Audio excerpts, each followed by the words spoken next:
জগদ্ধাত্রীকে দেখে চমকে গেল দিব্যা সেন। বিস্তারিত জানতে লাইক দিয়ে সাথে থাকুন। জগদ্ধাত্রী ধারাবাহিকে ইতিমধ্যেই আমরা দেখতে পেরেছি যে জগদ্ধাত্রী অসুস্থ অবস্থায় তার মেয়েকে দেখার জন্য এনআইসিইউ এর সামনে যায়, আর সেখানে গিয়ে জগদ্ধাত্রী তার মেয়ের সাথে কথা বলতে থাকে। এমন সময় মুখার্জি পরিবারের সবাই সেখানে আসে। তবে মুখার্জি পরিবারের সবাই জগদ্ধাত্রীকে দেখে ফেলার আগেই জগদ্ধাত্রীর ডাক্তার এসে জগদ্ধাত্রীকে বাঁচিয়ে নেয়, যার জন্য মুখার্জি পরিবারের কেউ জগদ্ধাত্রীকে দেখতে পারে না। এরপর ডাক্তার জগদ্ধাত্রীকে নিয়ে ওখান থেকে চলে যায়। তবে দিব্যা সেনের মনে কিন্তু সন্দেহ হয়, যার কারণে দিব্যা সেন চিৎকার দিয়ে ওই ডাক্তার মহিলাকে ডাকে। কিন্তু দিব্যা সেন সামনে এসে দেখতে পারে ওখানে জগদ্ধাত্রীর জায়গায় অন্য একজন মহিলা। মানে বিপদ বুঝতে পেরে জগদ্ধাত্রী ওখান থেকে সরে পড়ে।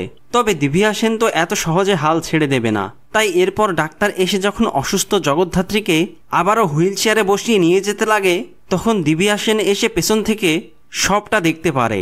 দিব্যা সেন জগদ্ধাত্রীকে জীবিত অবস্থায় দেখে রীতিমতো চমকে যায় আর বলে, জগদ্ধাত্রী এখনো বেঁচে আছে? হ্যাঁ বন্ধুরা, এই সবটাই আপনারা দেখতে পারবেন জগদ্ধাত্রীর আগামী পর্বে। ভিডিওটি ভালো লাগলে লাইক ও শেয়ার করুন আর চ্যানেলটিকে সাবস্ক্রাইব করে সাথে থাকুন। ধন্যবাদ।